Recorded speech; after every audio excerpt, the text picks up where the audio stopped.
राधे कृष्णा। जय बोलो गंगा मैया की जय। जय बोलो हिमाचल पर्वतराज की जय। जय बोलो आज की आनंद की जय। जय बोलो आज की आशीर्वाद की जय। जय बोलो भारत माता की जय। अழகான கங்கா மகாத்மியம். ஹரிஹரி கங்கே ஜெயமா கங்கே, கங்கே சரணம். விஷ்ணு பாதத்தோடு சம்பந்தப்பட்டவள் கங்கை. அந்த கங்கை விஷ்ணு பாதத்தோடு எப்படி சம்பந்தப்பட்டாள் அப்படின்ற விஷயத்துல தான் அதிதி தேவி, கஷ்யப்பர் இவர்களுடைய விஷயத்தை பார்த்துட்டு இருக்கோம். அதிதி தேவி பயோவிரதம் அனுஷ்டானம் பண்ணுறா. 12 நாள் அனுஷ்டானம் பண்ணுறா. அவ்வளவு அழகாக பகவான் 13ஆவது நாள் அவளுக்கு காட்சி கொடுத்துட்டா. அவள் ஸ்தோத்திரம் பண்ணால் பகவான் அவளுடைய மனசை அறிஞ்சு அழகாக விஷயத்தை பேசுகிறார். அதில் நேத்தி சுவாமியனுடைய கடைசி ஸ்லோகம் பார்த்தோம், 15வது. ஆத்மஜான் சுசம்ருத்தாக துவம் பிரத்யாஹிருதயசஸ்திரியः நாகபிருஷ்டம் அதிஷ்டாய கிரீடத்தோ திரஷ்டுமிச்சசி. உன்னுடைய குழந்தைகள் மீண்டும் அடையப்பட்ட புகழ் சம்பத்து ஜாலியாக சொர்க்கலோகத்தை வச்சு நிம்மதியாக இருக்கிறத பார்க்கணும்னு நீ ஆசைப்படுறாய் சொல்லிட்டு அடுத்த ஸ்லோகம் சுவாமி சொல்கிறார். பிராயோதுனா தே சுரயூதநாதாः அபாரணீயா இதி தேவி மே மதிः யத்தேனுகூலேஸ்வரபிப்ரகுப்தாः ந விக்ரமஸ்தத்ர சுகம் ததாதி. அதிதி தேவி, இந்த அசுர கூட்ட தலைவர்கள்லாம் இப்போதைக்கு அவர்களை ஒன்றும் பண்ண முடியாதுன்னு எனக்கு தோன்றுறது. ஏன்னா காலம் அவர்களுக்கு அனுகூலமாக இருக்குது. நல்ல யாக யஜ்ஞாதிகள் தெரிஞ்ச பிராமணர்கள்னாலே அவர்கள் ரட்சப்பட்டு அந்த ஜம்முன்னு யாக யஜ்ஞாதிகள் பண்ணதுனால அவர்களை பசைக்க முடியாது. ஆனாலும் இது காலம் எப்படி இருக்குது, அவளுக்கு பிராமணர்களுடைய அனுகிரகம் எப்படி இருக்குது, மந்திரபலம் தந்திரபலம் எல்லாம் அவகிட்ட இருக்குது. அதனாலே இப்போதைக்கு இவர்களை ஒன்றும் பண்ண முடியாதுன்றது என்னுடைய அபிப்பிராயம். எஸ், சம்டைம்ஸ் சொல்லுவார், ரைட், இப்போ இந்த காலம் சரியில்லை, இல்லாட்டி இப்போ அவங்களுக்கு ஏழரை நாட்டு சனி, ஓகே, ஜோசியம், இது எல்லாத்துலேயும் ஒவ்வொன்று சொல்லுவார்கள், ரைட். ஆனால் ஒன்று ஞாபகம் வச்சுக்கணும், இதை தாண்டி ஈஸ்வர அனுகிரகம்ன்றது பெருசு. பல பேருக்கு அது புரிய மாட்டேங்கிறது. நிறைய பேர் நான் சொல்லும்பொழுது கூட ஒரு சந்தேகமாக பார்ப்பா. சில பேர் என் முன்னாடி தலையை ஆட்டுவா, ஆனால் பின்னாடி போய் திரும்பி இவைகள் எல்லாத்தான் பார்த்துட்டு இருப்பாள்.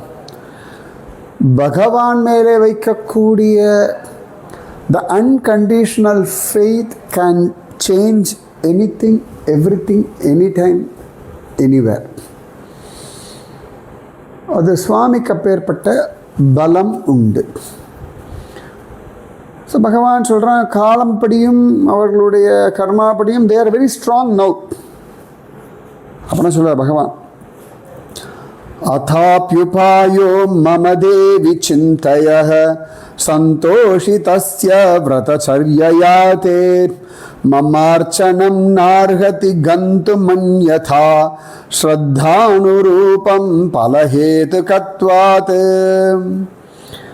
அதிதி தேவி, ஆனால் உன்னுடைய பயோவிரதத்தினால நான் நல்ல சந்தோஷம் அடைஞ்சுட்டேன். ஸோ வேறு உபாயம் நான் பார்த்துட்டேன். I made my own decision. நான் ஏற்பாடு பண்ணிட்டேன். ஸ்ரத்தைக்கு தகுந்தா போல பலன் தரக்கூடிய வல்லமை இருப்பதனால எனக்கு பண்ண அந்த பூஜையானது வீண் போகாது. ஸோ சுவாமி இஸ் ஹேவிங் ஸ்பெஷல் உபாயம்.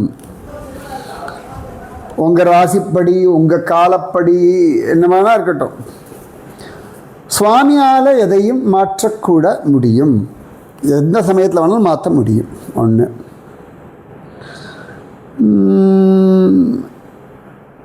எனக்கு பண்ண பூஜை வீணாகாது. ஸோ சுவாமிக்கு நீங்கள் பண்ணுற பூஜையோ நாம ஜபமோ எதுவும் வீணாகாது, ஞாபகம் வச்சுக்கோங்க. அது சுவாமியோடைய தீர்மானம். ஸோ நீங்கள் பாட்டுக்கு பூஜை பண்ணுங்க, நீங்கள் பாட்டுக்கு நாமஜபம் பண்ணுங்க, நீங்கள் பாட்டுக்கு நம்பிக்கையோடு இருங்கள். புரிஞ்சுதா? அப்போ ரொம்ப அழகாக சுவாமி சொல்கிறார். இது எல்லாமே ஸ்ரீமத் பாகவதம் 8வது ஸ்கந்தம் 17வது அத்தியாயம். இப்போ நான் வாசிக்க போகிறது 18வது ஸ்லோகம். முன்னாடி வாசித்தது 16, 17. இப்போ 18வது ஸ்லோகம். त्वयार्चितश्चाहम् अपत्यगुप्तये पयोव्रतेनानुगुणं समीडितः स्वांशेन पुत्रत्वम् उपेत्य ते सुतान् गोप्तास्मि मारीच तपस्यधिष्ठितः. உன்னுடைய பிள்ளைகளை ரட்சிப்பதற்காக பயோவிரதத்தினால கரெக்டாக பூஜை பண்ணி அனுஷ்டானம் பண்ணதுனால நான் உனக்கு என்னுடைய அம்சமாக புத்திரத்துவம் உபேத்திய பிள்ளையாக இருக்கும் தன்மையை அடைந்து மரீச்சி அவருடைய பிள்ளையான கஷ்யபருடைய தவத்தோட பலத்தினாலே உன் புதல்வர்களை ரட்சிக்க போகிறேன். கோப்தாஸ்மி தேசுதான் கோப்தாஸ்மி. என்ன அழகு பார்த்துக்கோங்க.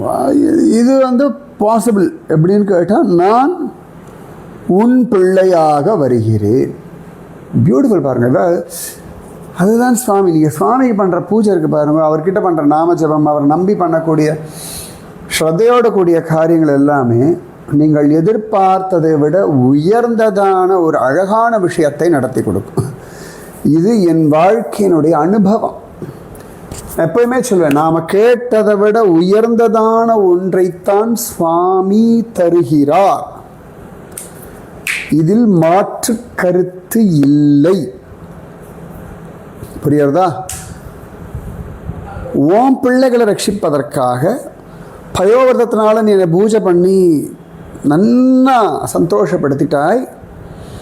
அதனால் கஷ்யபருடைய தபோபலமாக உன்னிடத்தில் உன் பிள்ளையாக வந்து உன் பிள்ளைகளை ரட்சிக்கப் போகிறேன். அவள் எதிர்பார்க்கவே இல்லை. அவள் எதிர்பார்த்தது பிள்ளைகள் ரட்சிக்கப்படணும். சுவாமி சொல்கிறார், நான் உன் பிள்ளையாக வரேன். அதுதான் சுவாமி. நீ சில நாள் கேட்டிருப்பேள், சில விஷயங்கள் நடந்திருக்காது, தடைப்பட்டிருக்கும், போஸ்ட்போன் ஆகிருக்கும்.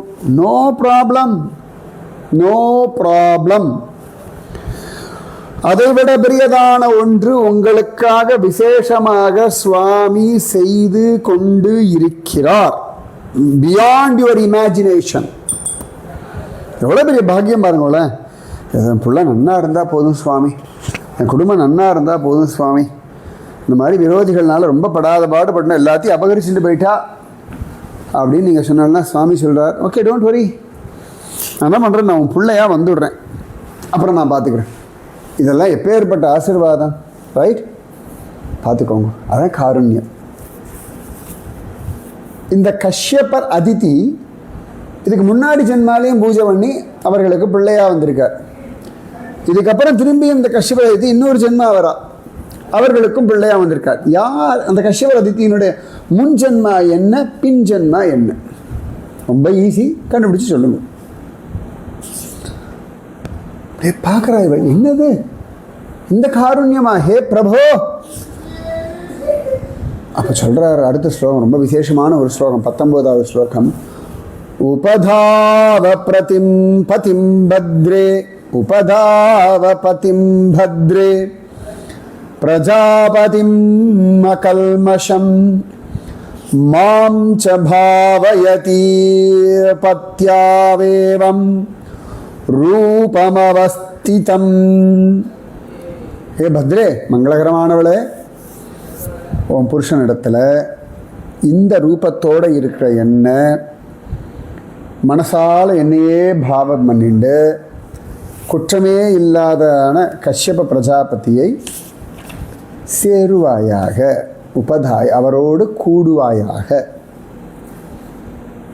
தாம்பத்தியம் பண்ணு, உங்கள் ஆத்துக்காரோட சந்தோஷமாக இரு. என்னுடைய இந்த ரூபத்தை ஹிருதயத்தில் தியானம் செய்து கொண்டு உன் புருஷனோடு கூடுவாய். பார்த்துக்கோங்க, சுவாமி தியானம் பண்ணுறதுக்கு இடம் பொருள் நேரமெல்லாம் இல்லை. புருஷனோடு ஏகாந்தமாக இருக்கும் பொழுதோ, பெண்டாட்டியோட தனிமையில் இருக்கும் பொழுதோ நீங்கள் சுவாமியை நினைக்கலாம், தவறு இல்லை. பகவான் சொல்கிற வாக்கியம் இது. உபதாவ பதிம் பத்ரே பிரஜாபதிம் அகல்மஷம் மாம்ச பாவயதி பத்யாவேவம் ரூபம் அவஸ்திதம். என்ன அழகு பாருங்க. இப்பயே சுவாமியை நினைக்கலாம். கணவனோட மனைவி ஏகாந்தமாக இருக்கிற சமயத்தில் சுவாமியை நினச்சிட்டு இருக்கலாம்னா, குளிக்கும் பொழுது, பல் தேய்க்கும் பொழுது, ட்ரெஸ் பண்ணும் பொழுது, சாப்பிடும் பொழுது, வீட்டு வேலைகள் பண்ணும் பொழுது, ஆஃபீஸ் வேலை பண்ணும் பொழுது, ரோட்டில் அலையும் பொழுது, ஃப்ரெண்ட்ஸோடு இருக்கும் பொழுது, ரிலேட்டிவ்ஸோடு இருக்கும் பொழுது, கல்யாணத்துக்கு போகும், எங்கே வேணாலும் நீங்கள் தெய்வத்தை நினைக்கலாம். என்ன கிருப்பா பார்த்துக்கோங்க. பிரஜாபதியோட சந்தோஷமாக இரு, என்ன நினச்சிண்டு இரு. அதுக்கு அடுத்த ஸ்லோகம் ரொம்ப அழகு. என்ன ஒவ்வொன்றும் ஒரு அழகு வச்சுக்கோங்களேன். அதனால் பிபத பாகவதம் 20ஆம் ஸ்லோகம் சொல்கிறார். நைதத் பரஸ்மாக்கேயம் பிருஷ்டயாபி கதஞ்சன சர்வசம்பத்யதே தேவி தேவகுஹ்யம் சுசம்ருதம். யாராவது கேட்டால் கூட இந்த விஷயத்தை யாருக்கும் சொல்ல வேண்டாம் நீ. ஏன்னு கேட்டால் தேவகுஹ்யம் சர்வம் சுசம்ருதம் சம்பத்யதே. இந்த தேவ ரகசியத்திலலாம் நல்லா மறைச்சி வச்சுட்டா தான் பலன் தரும். உங்களுக்கு கிடைச்ச அனுபவங்கள், உங்களுடைய பிரார்த்தனைகள் never ever reveal to anyone. யாருக்கும் சொல்லாதீர்கள். இது முக்கியமான வாழ்க்கை பாடம். எல்லாத்தையும் பட்ட வரணும் உளறி கொட்டக்கூடாது எல்லார்கிட்டையும். அது நான் எப்பொழுதும் சொல்கிற உதாரணம் கைகேயி. அவளுக்கும் அவள் புருஷனுக்கும் என்ன வரம் இருக்குது, அவள் இன்னும் வாங்க, இந்த டீல் தான் சொன்னதுனாலே தான் கூனி அன்டியூ அட்வான்டேஜ் எடுத்தாள். புரியுறதா? மறந்தும் சொல்லாதே, யார் கேட்டாலும் சொல்லாதே. யாரா கேட்டால் கூட என்னடி சொன்னார் சுவாமி அப்படின்னு கஷ்யபரே கேட்டாலும் கூட சொல்லாது. அதான் அர்த்தம். இது உனக்கும் எனக்குமான விஷயம். உன் அக்காவோ தங்கையோ அண்ணனோ மாமனோ மாமியோ பசங்களே கேட்டால் கூட சொல்லாதே யாரும் கேட்டால். தேவகுஹ்யம் ரொம்ப அழகாக பகவான் சொல்கிறான்.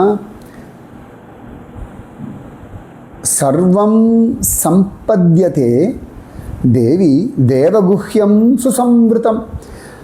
ஏ தேவி, தேவ ரகசியம் எல்லாம் நல்லா மறைச்சி வச்சுட்டு இருந்தாதான் பலன் தரும். புரியுறதா? இது எப்படி வைக்கணும்னா, இந்த காக்கையினுடைய கூட்டிற்குள் குயில் தன் முட்டையை இடும்.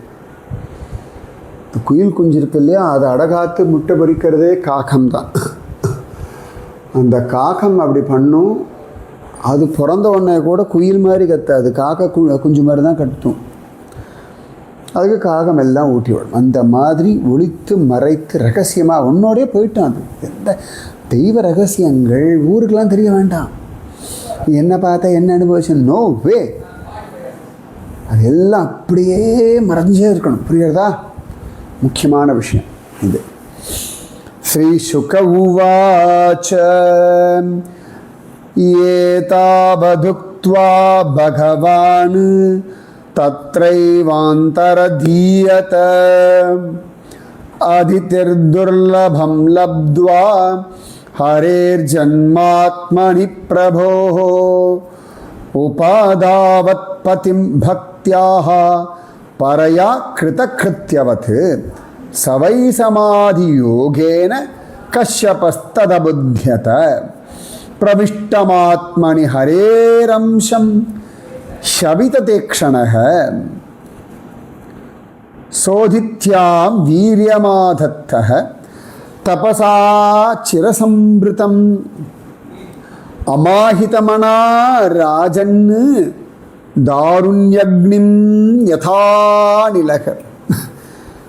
பகவான் ஏதாவது உக்துவா இப்படி பகவான் சொல்லிட்டு தத்ர ஏவ அந்தரதீயத்தக அங்கேயே அவர் காத்திருந்தே மறைஞ்சுட்டார். அதித்தியானவள் துர்லபமான நாராயணன் என்கிட்ட பிறக்க போகிறார்னு எப்படி இருக்கும் அது? அழகாக உடனே நேர கஷ்யப்பரிடத்தில் போகிறார் ஸ்ரத்தையோட. கஷ்யப்பர் ஞானப்பார்வை உடைய அவர் பார்த்தா நாராயணன் குழந்தையா பிறகு தீர்மானம் பண்ணிட்டார். இவ சொல்லவே இல்லை, தனக்குள்ள நாராயண சக்தி இறங்கியிருக்குன்னு தெரியறது.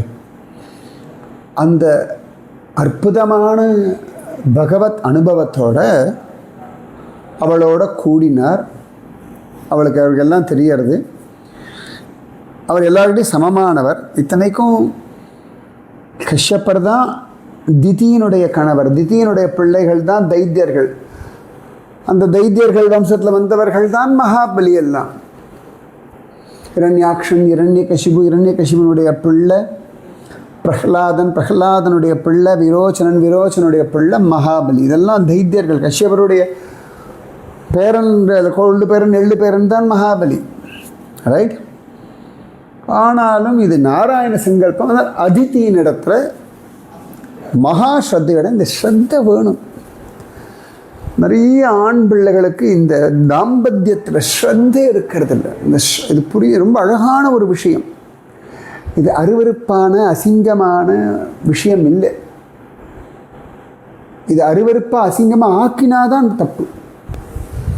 ஆண் பிள்ளைகள் இந்த மதிக்கணும், இது தெய்வீகம்னு புரிந்து கொள்ளணும், அது அந்த மாதிரி கொண்டாடணும், அது அந்த மாதிரி அனுபவிக்கணும் தெய்வீக ஸ்வரூபமாக. ராவணன் மாதிரி இருக்கப்படாது. இவளை அடையணும், இவளை அடைஞ்சே ஆகணுன்ற அது தெய்வீகம் இல்லை, அது ஆசுரத்தனம். அது வேற. அதுக்கு இதுக்கு நிறைய வித்தியாசங்கள் உண்டு. தாம்பத்தியம்ன்றது கேவலம் இல்லை, ஞாபகம் வச்சுக்கோங்க. பெரிய ரிஷி கஷ்யபர். அந்த கஷ்யபருடைய இடம் தான் காஷ்மீர் அப்படின்னு காண கிடைக்கிறது. ரைட்? அதிதியினோட கூடுறார். அழகாக கூடியாச்சு. அதிதேர்திஷ்டிதம் கர்ப்ப பகவந்தம் சனாதனம் ஹிரண்ய கர்ப்போ விஜ்ஞாய சமிடே குஹ்யநாமபிஹி. அப்போ அதிதி கர்ப்பம் அடைஞ்சுட்டா. அப்போ அதிதி கர்ப்பத்தில் வந்திருக்கிறது சனாதனமான சாஸ்வதமான பகவானாகிய நாராயணன்னு தெரிஞ்சு கொடுத்தான். யாருக்கு?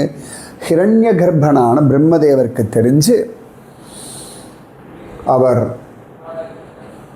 பகவானை ஸ்தோத்திரம் செய்கிறார்.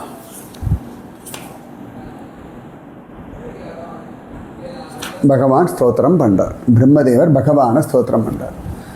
பிரம்மோவாச ஜயோருகாய பகவன் உருக்ரம நமோஸ்துதே நமோ பிரம்மண்ய தேவாய திரிகுணாய நமோ நமஹ. ஜய பகவான் உருகாய. ஒவ்வொருத்தரும் ஒவ்வொரு விதமாக துதிக்கும்படியான சுவாமியே. உருக்கிரம, அற்புதமான பராக்கிரமம் உடையவர். உருக்கிரம, உனக்கு நமஸ்காரம். பிரம்மண்ய தேவாய,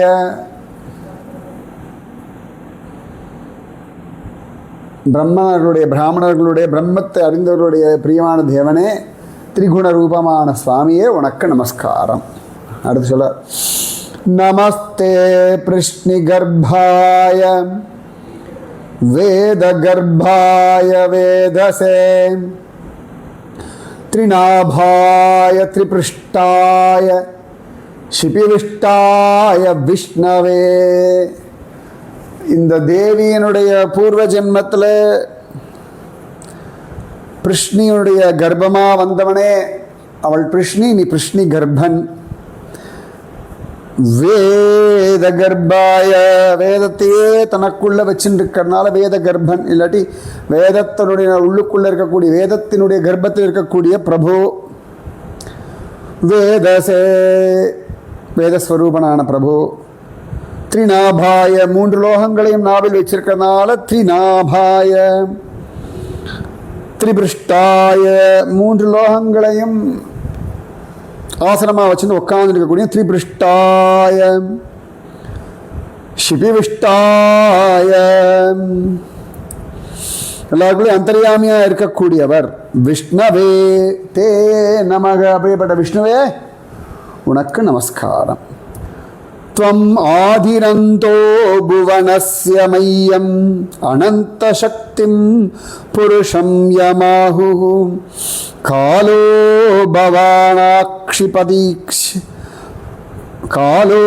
भवानाक्षिपतीश विश्वं श्रोतो यथान्तपतितं गभीरम्. துவம் புவனஸ்ய ஆதி அந்த மத்தியம், நீதான் பிரபஞ்சத்தினுடைய ஆதியும் நீதான், மத்தியமும் நீதான், முடிவும் நீதான், எல்லாம் நீதான். அனந்த சக்தி, மெல்லையில்லாத சக்தி நீதான், நீதான் புருஷமன். அப்படியே எல்லாரும் சொல்றா, ஏ பிரபோ, ஏ ஈஷா. இப்படி ஒரு ஆழமான நதி, நதியினுடைய வெள்ளம், அதில் விழுந்த துரும்பு மரம் எதாவது இழுத்துட்டு போகும்ல, அந்த துரும்புக்கோ அந்த மரத்துக்கோ அந்த கல்லுக்கோ தன்னுடைய சுதந்திரம் ஒன்றும் கிடையாது. ஒரு காற்றாடு வெள்ளம் அடிச்சுட்டு போகிறது, அதில் ஒரு சும்மா நீங்கள் ஒரு மரத்துண்டை போடுங்கள, அது மரத்துண்டுக்கு ஒன்றும் ஆப்ஷனே கிடையாது. இட் வில் ஜஸ்ட் பாஸ், இழுத்துண்டு போகும். அந்த மாதிரி ததா கால பகவன்னு விஸ்வம், விஸ்வம் ஆக்ஷிபதி, பிரபஞ்சத்தை இழுத்துன்னு இருக்க. இப்போ சொல்கிறோம்ல, இப்போ தான் பிறந்த மாதிரி இருக்க, வேலை வளர்ந்தாச்சு, வயசாக எடுத்து, இப்போ தான் குழந்தை வந்தது, அதுக்குள்ளே அதுக்கு குழந்தை பிறந்தாடுத்து, இப்போ தான் ஞாயிற்றுக்கிழமை ஆரம்பித்த மாதிரி முடிஞ்சு கொடுத்தோம், இப்போ தான் 2026 ஆரம்பித்த மாதிரி இருக்குது, 50 நாள் ஆகிடுத்து. அதான் காலம் வெள்ளம், கால ஓட்டம், காலஸ்வரூபம் நீதானப்பா அப்படின்றார். त्वं वै प्रजानां स्थिरजङ्गमानां प्रजापतीनामसि सम्भविष्णुः दिवौकसां देवदिवश्चयुतानां दिवश्च्युतानां परायणं नौरिव मज्जतोप्सुः. அப்பா, அசைவதும் அசையாதமான ஸ்திர ஜங்கமான எல்லா பிராணிகளுக்கும் பிரஜாபதிகளுக்கும் நீ தான் எல்லாத்தையும் உண்டு பண்ணாய். ஜலத்தில் மூழ்கினவனுக்கு ஏதான ஒரு தோணியோ கட்டையோ கிடைக்கிறா போல சொர்க்கத்திலிருந்து கீழே விழுந்த தேவர்களுக்கு நீயே கதி. பராயணம், அவ்வளோ அழகாக 4 ஸ்லோகத்தில் பிரம்மதேவர் பகவானை ஸ்தோத்திரம் பண்ணுறார். इति श्रीमद्भागवते महापुराणे अष्टमस्कन्धे वामन प्रादुर्भावे सप्तदशोऽध्यायः. श्रीमद्भागवत महापुराणத்தில் 8வது ஸ்கந்தத்தில் வாமனமூர்த்தியினுடைய ஆவிர்பாவத்தை சொல்லும்படியான 17வது அத்தியாயம் பூர்த்தி. அடுத்த நாளைக்கு 18வது அத்தியாயம். நாளைக்கு என்ன இப்போ? वामन अवतारम. जय बोलो वामन मूर्ति की जय. राधे कृष्णा. जय बोलो गंगा मैया की जय. जय बोलो हिमाचल पर्वतराज की जय. जय बोलो कश्यप ऋषि की जय. जय बोलो अदिति देवी की जय. जय बोलो भारत माता की जय. जय बोलो आज की आनंद की जय. जय बोलो आज की आशीर्वाद की जय. राधे कृष्णा.